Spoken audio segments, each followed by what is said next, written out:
नमस्कार दोस्तों, स्वागत है मेरे YouTube चैनल पर। दोस्तों, नगर पालिका आम निर्वाचन 2026 जो है ये बीत गया। कई चीज़ें इसमें सीखने को मिली।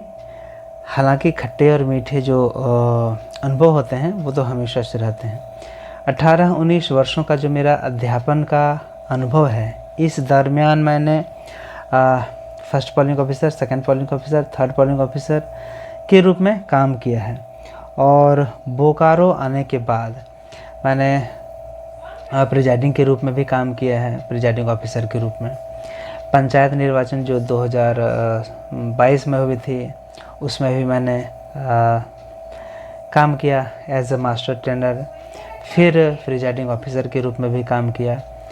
इसके बाद लोकसभा चुनाव जो है विगत बिहार में गुजरा, उसमें भी मैंने मास्टर ट्रेनर के रूप में काम किया और प्रिजाइडिंग ऑफिसर के रूप में भी काम किया। फिर विधानसभा चुनाव जो लेटेस्ट अभी हुआ उसमें भी मैंने मास्टर ट्रेनर के रूप में काम किया। उसमें जो ट्रेनिंग का वेन्यू था वहाँ पे मैनेजमेंट का भी काम किया।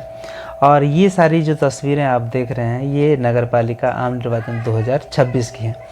इसमें मैं मास्टर ट्रेनर के रूप में मैंने काम किया और इसमें ढेर सारे मुझे ट्रेनिंग देने पड़े, प्रशिक्षण देने पड़े मास्टर ट्रेनर के रूप में। मतलब वो काउंटिंग एजेंट हों, वहाँ से लेकर के जो काउंटिंग सुपरवाइज़र होते हैं, काउंटिंग असिस्टेंट होते हैं, जो प्रिजाइडिंग ऑफिसर होते हैं, जो फर्स्ट पोलिंग ऑफिसर होते हैं, second polling officer, third polling officer, fourth polling officer, उन सबों को देने के साथ साथ जो सेक्टर ऑफिसर हैं उन लोगों को ट्रेनिंग।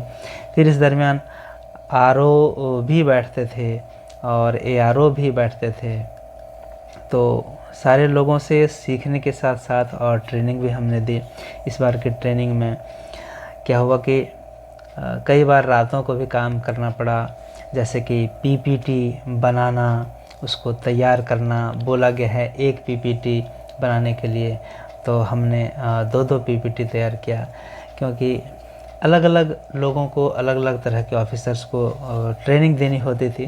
तो पीपीटी रहने से क्या होता है कि आपको कोई जो इन्फॉर्मेशन देनी है वो छूटती नहीं है, और कोई भी चीज़ जब लिखित में, रिटन में आ जाता है तो वहाँ आप कोई गलती नहीं कर सकते हैं। तो ये होता है। और यहाँ ये सब काम करने के बाद फिर प्रिजाइडिंग ऑफिसर के रूप में भी हमने काम किया। एक बूथ मेरे जिम्मे में मिला था और साथ ही साथ काउंटिंग के लिए ट्रेनिंग दिया और काउंटिंग में काम भी किया, काउंटिंग करने का, काउंटिंग असिस्टेंट के रूप में।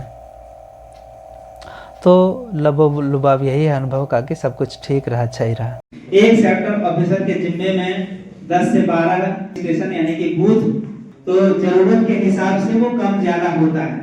वो आपको निर्वाचन से संबंधित जो भी व्यवस्था होती है उसके लिए सेक्टर ऑफिसर जिम्मेदार होते हैं।